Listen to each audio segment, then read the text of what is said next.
Hello friends, कैसे हैं आप सभी का स्टडी विद पूजा चैनल में स्वागत है। फ्रेंड्स, आज हम लोग पढ़ेंगे गृह प्रबंधन के बारे में। और मेरी कई स्टूडेंट्स का ये कहना था कि मैम थोड़ा सा वीडियो में बना के आप हम लोग को भेज दीजिए, जिससे हम लोग को नोट्स बनाने में थोड़ा आसानी रहे। तो इसलिए मैंने सोचा कि आप लोगों को नोट्स ऐसे ही मैं करा दे रही हूँ, ठीक है। तो आपका जो सेकंड पेपर है वो गृह प्रबंधन का ही है। तो इसमें बेसिक मैं आज आपको गृह प्रबंधन के बारे में, उसका अर्थ और परिभाषा के बारे में जो है बताऊंगी, ठीक है। तो ये एक बहुत बड़ा वीडियो नहीं होगा, छोटा ही होगा। तो आप लोग इसको समझने की कोशिश करिएगा और इसको चाहे तो नोट्स के रूप में भी आप लोग कर लीजिएगा, ठीक है। तो इसमें जो है गृह प्रबंधन का जो अर्थ और परिभाषा है, तो इसमें है कि परिवार संसाधन प्रबंधन का सबसे संबंध उस तरीके से है जिसमें एक परिवार अपने सभी संसाधनों का उपयोग व्यक्तिगत और पारिवारिक लक्ष्यों को प्राप्त करने के लिए करता है। सरल शब्दों में वर्गीज एटल ने गृह प्रबंधन को इस जीवन में जो आप चाहते हैं उसे प्राप्त करने के लिए उपलब्ध साधनों के उपयोग की मानसिक प्रक्रिया के रूप में परिभाषित किया है। तो देखिए, यहाँ पे गृह प्रबंध जो है, यहाँ पे मुख्य रूप से परिवार के संसाधन, परिवार में पाए जाने वाले जो संसाधन होते हैं, जो हमारे काम को करने के लिए मदद करते हैं।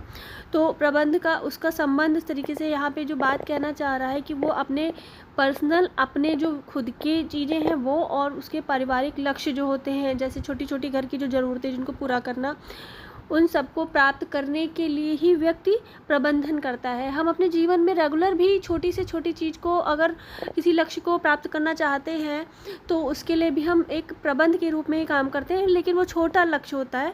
लेकिन अगर लंबा लक्ष्य भी हम कोई रखते हैं तो उसके लिए भी प्रबंधन बहुत ही ज़रूरी है।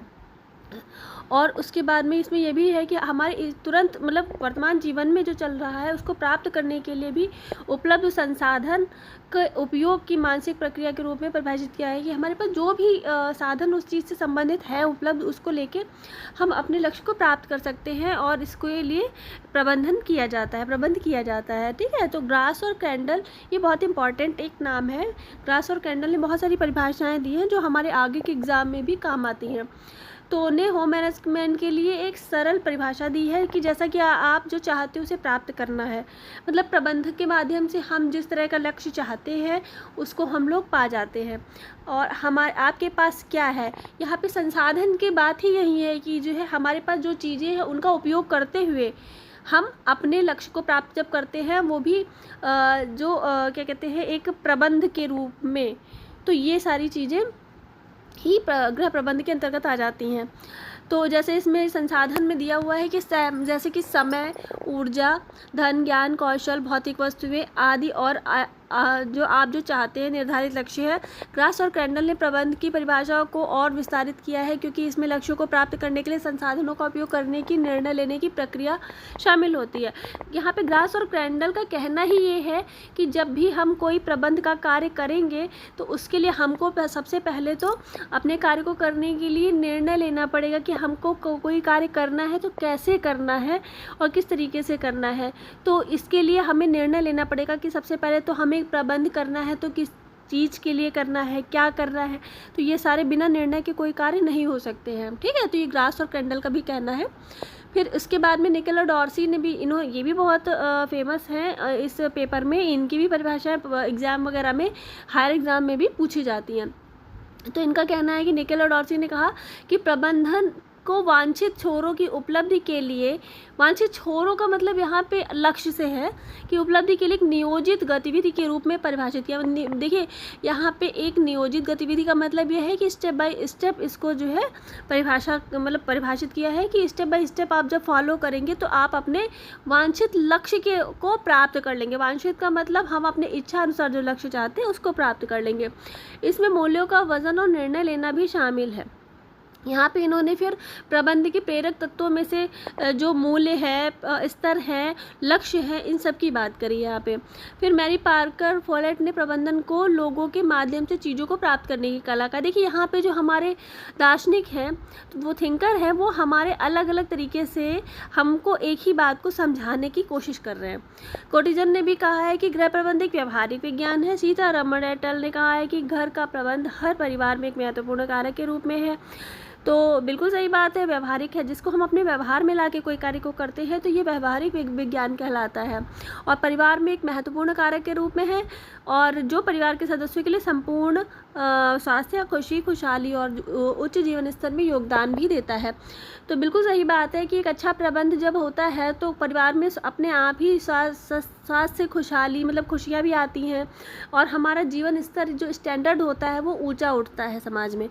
फिर उसके बाद में है कि निकेल एट आल ने के अनुसार प्रबंधन न केवल लोगों के माध्यम से वांछित परिणाम प्राप्त करने का एक साधन है, जैसा कि व्यवसाय या लाभ बनाने वाले संगठनों में है, या लोगों के भीतर वांछित परिणाम प्राप्त करने का एक साधन है। इन्होंने भी इसी तरह से एक परिभाषा अपनी दी है कि वांछित मतलब इच्छा अनुसार परिणाम प्राप्त किए जा सकते हैं प्रबंधन से, और यह किसी भी उसमें जैसा कि व्यवसाय या लाभ बनाने वाले संगठनों में है, मतलब इससे हमारा जो लाभ है वो उस तरह का है कि हमारा अच्छा ही होगा अच्छे प्रबंधन से, और यह लोगों के भीतर वांछित परिणाम मतलब लोगों के भीतर जो अपनी इच्छा अनुसार परिणाम प्राप्त करने का एक साधन भी है, इन्होंने ये बताया। अब प्रबंधन एक व्यवहारिक प्रक्रिया है जो जीवित स्थितियों में व्यक्तियों के कार्यों और प्रतिक्रियाओं को पहचानती है। ठीक, तो क्योंकि वे वांछित लक्ष्य या समाप्ति को प्राप्त करने के लिए उपलब्ध संसाधनों का पता लगाते हैं। अब यहाँ पे ये भी बात आ रही है कि हम पहले जब कोई प्रबंधक प्रबंध का कार्य करता है तो उसके पास संसाधन क्या है, इस सब चीज़ों के बारे में भी उसे जानकारी होनी चाहिए कि हमारे पास कौन कौन से साधन हैं जिनके माध्यम से हम अपने कार्य को आगे करेंगे, उनका उपयोग करते हैं। इस प्रकार की व्यवहारिक प्रक्रिया, इसमें सभी प्रकार की व्यवहारिक प्रक्रिया शामिल है जो लोगों की पहचान करने और लक्ष्यों को स्थापित करने, मूल्य और दंडों को स्थापित करने और परीक्षण करने, भूमिकाओं को पहचान करने, संघर्षों को हल करने, परिवार के साथ और परिवार के बाहर अन्य लोगों से संवाद करने में शक्ति प्राधिकरण लाइनों की स्थापना करने की समस्याओं में शामिल है। किसी दिए गए स्थिति में इन सभी समस्याओं का समाधान में मतलब प्रबंधन इन सभी चीज़ों में यूज़ किया जाता है व्यवहारिक रूप में। प्रबंधन भी एक बातचीत प्रक्रिया है जो किसी को किसी समस्या या किसी दिए गए स्थिति का रास्ता या समाधान खोजने के लिए दूसरों के साथ में चर्चा करनी होती है। निर्णय लेने के लिए परिवार के सदस्यों को परिवार के अन्य सदस्यों के साथ, अक्सर परिवार के बाहर के बड़े समुदाय के सदस्यों के साथ बातचीत करनी होती है। देखिए, कोई भी काम करना है अगर परिवार में रह के तो आपको अपने परिवार के लोगों से बातचीत करनी पड़ेगी, उनसे विचार विमर्श करना पड़ेगा, उसी के बाद ही आप एक अच्छा निर्णय ले पाएंगे। और ये निर्णय जो प्रक्रिया होती है ये एक अच्छे प्रबंधन की कड़ी होती है। तो और ये जो प्रबंधन की प्रक्रिया है ये आप घर के बाहर भी करते हैं और किसी न किसी रूप में, तो वहाँ पर भी हम घर से बाहर जब होते हैं तो हमारा समुदाय, हमारा समाज जो होता है उससे हमको बातचीत करनी पड़ती है, विचार विमर्श करने पड़ते हैं, जिसके बाद ही हम किसी निर्णय पर आते हैं।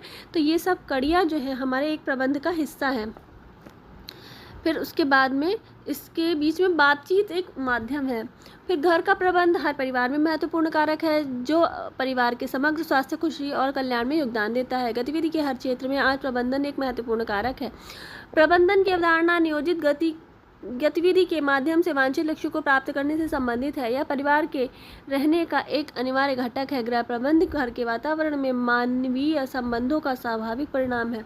जब परिवार स्थापित हो जाता है तो प्रबंध परिवार के जीवन की प्रमुख जिम्मेदारियों में से एक बन जाता है। बिल्कुल सही बात है कि जो है जब परिवार स्थापित होता है तो प्रबंध, मान लीजिए कि जब कोई व्यक्ति एकल है तब तक नहीं, लेकिन उसका विवाह जब हो जाता है उसके बाद में उसका परिवार शुरू होता है तो प्रबंध परिवार के जीवन की मुख्य जिम्मेदारी का हिस्सा बन जाता है।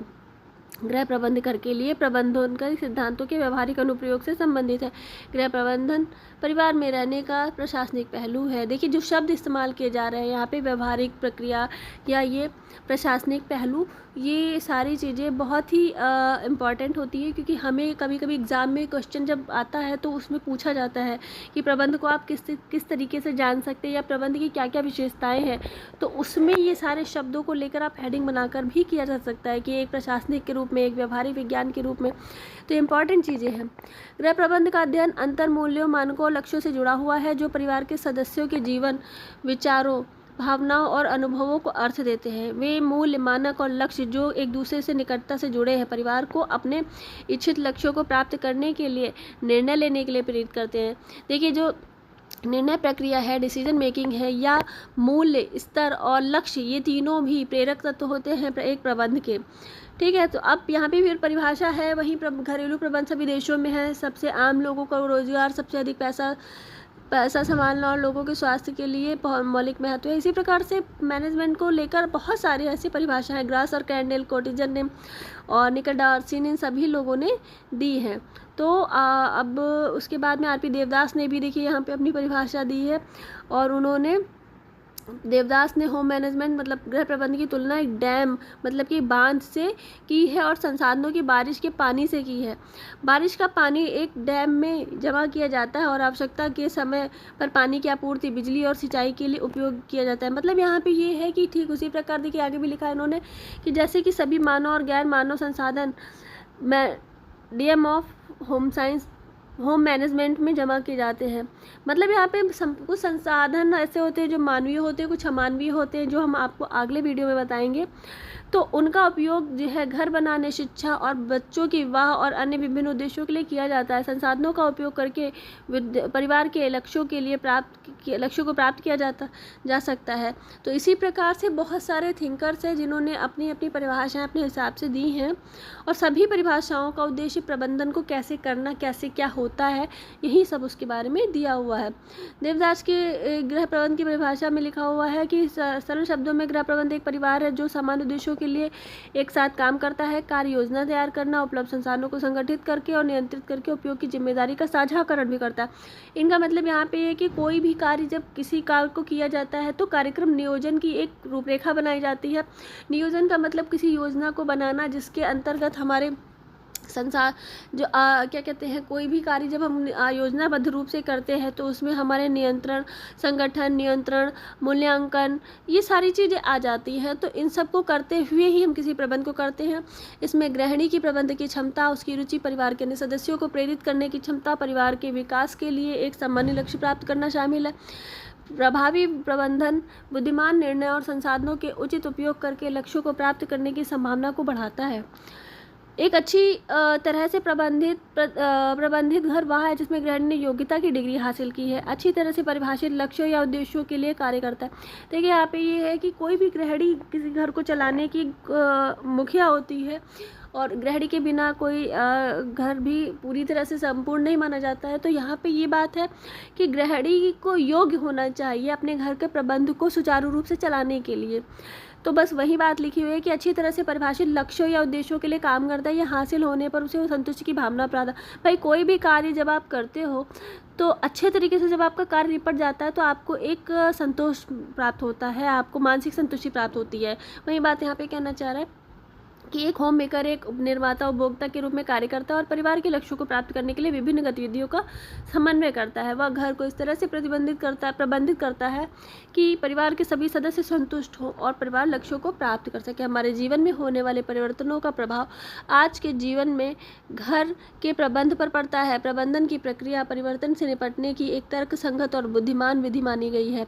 यहाँ न केवल संसाधनों का बुद्धिमान उपयोग है और जो संतुष्टि प्राप्त होती है वह आधुनिक परिवार में मायने रखती है, बल्कि परिवार के सदस्यों का सर्वांगीण विकास और उनका कल्याण भी है। इसलिए गृहिणियों को गृह प्रबंध के एक व्यवस्थित ज्ञान की आवश्यकता है। कुशल प्रबंधन के लिए विशेष ज्ञान, व्यापक अनुभव और नए प्रकार के कौशल की आवश्यकता है। देखिए यहाँ पे विशेषकर जोर दिया जा रहा है महिलाओं पे जो कि योग्य हों और वो अपने घर को अच्छे से संभाल सकें, क्योंकि जब अच्छे से संभाल पाएंगी ना तो उनका घर जब अच्छा हो, मतलब अच्छी चीज़ें होंगी, अच्छे लक्ष्य, वो सारे लक्ष्य जो होंगे वो चाहती हैं वो प्राप्त कर पाएंगी, तो उनके घर के सदस्यों का सर्वांगीण विकास होगा और उनका कल्याण होगा। देखिए जब सबकी सुख मतलब सबके कल्याण में ही गृहिणी का भी कल्याण छुपा होता है।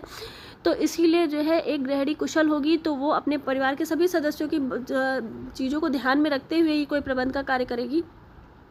तो इसके लिए उसे बहुत ही कुशल होना चाहिए अपने कार्य में, ज्ञान में और अनुभव, नए प्रकार के कौशल की उसको आवश्यकता होती है। मतलब वो कुछ ना कुछ नया भी करती रहे, सीखती रहे, जिससे उसको किसी तरह की भविष्य में दिक्कत ना हो। जैसे कहते हैं ना कि अपडेट रहना चाहिए, नई नई चीज़ों से अवगत रहना चाहिए। तो इस तरह की बात यहाँ पे कहना चाह रहा है, ठीक है। और इसकी आवश्यकता क्यों है, देखिए अब यहाँ पे आ गया है कि प्रबंध हमारे जीवन को आकार देने में महत्वपूर्ण भूमिका निभाता है। बदलते परिवेश के साथ में प्रबंधन की आवश्यकता भी समस्याओं की पहचान करने और उससे निपटने के लिए अपरिहार्य हो जाती है, जो परिवर्तन से उभरती है। घर में प्रभावी प्रबंधन गृहिणी की प्रबंधकीय क्षमता, रुचि, नेतृत्व की गुणवत्ता पर काफ़ी हद तक है। बिल्कुल सही बात है कि देखिए, हमारा अगर उसमें किसी भी हमारे घर के कार्य में अगर रुचि नहीं है या हम करने की क्षमता नहीं रखते तो उस कार्य को हम करेंगे कैसे।